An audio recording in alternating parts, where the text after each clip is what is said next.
Welcome to medical inspire India. ये video सिर्फ education purpose के लिए है। ये वीडियो आपको किसी भी तरह की दवा लेने की सलाह नहीं दे रहती है। इसलिए कोई भी दवा लेने से पहले या दवा बंद करने से पहले अपने डॉक्टर की सलाह ज़रूर लें। चलिए शुरू करते हैं। आज का जो टॉपिक जो है वो है कि बीपी की दवाई डेंजरस है क्या। बहुत लोग बीपी की दवा लेने से डरते हैं, उनकी बीपी थोड़ी बहुत बढ़ जाती है तो कोई भी डॉक्टर प्रिस्क्राइब करता है तो वो डरते रहते हैं लेने से कि उनकी बीपी की आदत पड़ जाएगी या लेने से कोई परेशानी हो जाएगी। क्या इस बात में कितनी सच्चाई है, यही हम जानेंगे। चलिए, क्या बीपी की दवा आदत बन जाती है? क्या ये किडनी खराब करती है? क्या बीपी मेडिसिन डेंजरस होता है? आज मैं आपको सच बताऊंगा, बिना डराए, बिना कंफ्यूज किए। तो मिथ क्लियर करते हैं। क्या है कि सबसे पहले एक बात क्लियर कर लेते हैं कि बीपी मेडिसिन आदत नहीं बनती है। लोगों को लगता है कि अगर एक बार दवाई स्टार्ट की तो लाइट में लेनी पड़ेगी, इसलिए वो उसे डेंजरस समझते हैं। बीपी क्या है कि एक क्रोनिक डिजीज है। दवाई आदत नहीं बनती है, डिजीज कंट्रोल करती है। इसीलिए इसके कॉमन साइड इफेक्ट है, इसके बारे में मैं बता रहा हूँ।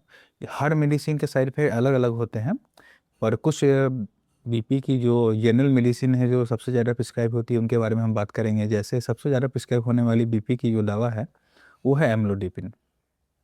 एम्लोडिपिन लेने से पैरों में हल्का सूजन आ सकता है, वो भी लंबे समय लेने से। और दूसरा जो है टेलमिसार्टन, उसमें क्या होता है कि अगर लंबे समय से आप टेलमिसार्टन खा रहे हो या कोई पेशेंट खाता है तो उसमें क्या होता है, पोटेशियम लेवल बढ़ जाता है। और एटेनोल अगर लंबे समय से खा रहे हो या हाल फिलहाल में भी शुरू की हो तो आपको थकान महसूस हो सकती है।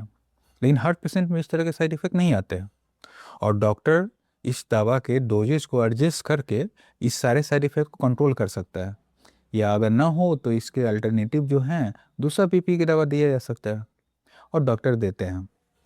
अब अगला जो टॉपिक है उसमें क्या है कि लोग इसके डेंजरस कब कहाँ हो सकता है बीपी की दवा, समझ गए? और कहाँ हो सकती है इसके बारे में हम बात करेंगे। बीपी मेडिसिन है ना, जो तभी डेंजरस हो सकती है जब इसको गलत डोज में लिया जाए। या फिर रेगुलर आप बीपी अगर की दवा ले रहे हो पर उसे रेगुलर मॉनिटर नहीं करोगे तो प्रॉब्लम हो सकती है। कभी कभी क्या होता है कि बीपी की दवा अगर आप रेगुलर खा रहे हो तो उस दौरान क्या होता है कि बीपी नॉर्मल आने लगती है, और बीपी की दवा लेने से बीपी ज़्यादा लो हो जाए तो प्रॉब्लम आ सकती है। इसलिए बीपी का आप मॉनिटर रेगुलर कराओ अगर दवा खा रहे हो तो। पेशेंट को खुद से कभी भी दवाई चेंज नहीं करनी चाहिए। डॉक्टर कोई दवा प्रिस्क्राइब कर दे और उसके बाद कोई और आपको राय विचार इधर दे दे या कोई वीडियो देख के आप दवा खुद से कभी भी चेंज ना करो। दवा चेंज करने के लिए हमेशा डॉक्टर की सलाह लेनी चाहिए। और अगर आपकी किडनी वीक है या किडनी पहले कभी किसी तरह की किडनी में प्रॉब्लम हुई है तो कोई डॉक्टर आपकी बीपी की दवा प्रिस्क्राइब कर रहा है तो उन्हें ज़रूर बताएं।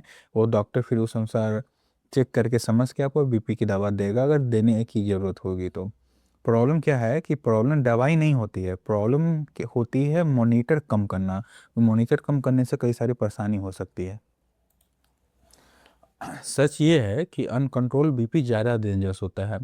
अगर बीपी अभी कंट्रोल नहीं हो रहा तो तुरंत डॉक्टर से मिलिए, सलाह लीजिए, बीपी चेंज करवाइए। अगर बीपी फिर भी अनकंट्रोल हो तो ये स्ट्रोक का खतरा आपको बढ़ा देती है, हार्ट अटैक का खतरा बढ़ा देती है, किडनी को डैमेज कर सकती है। और सबसे डेंजरस बात, अक्सर अगर कई लोगों को क्या होता है कि बीपी हाई रहती है और उसे प्रॉब्लम नहीं पता चलता है, उसे सिम्टम नहीं, पेशेंट को किसी भी तरह का सिम्टम नहीं आता है, तो उससे क्या होता है कि हार्ट अटैक या स्ट्रोक होने का खतरा बहुत ज़्यादा बढ़ जाता है। इसलिए बीपी को रेगुलर बेसिस पे मॉनिटर कराते रहिए। अगर आपका उम्र 25 प्लस है तो कुछ ना कुछ समय पे बीपी मॉनिटर उसको भी कराते रहना चाहिए, और जो पेशेंट दवा खा रहा है उसे डेफिनेटली मॉनिटर कराते रहना चाहिए।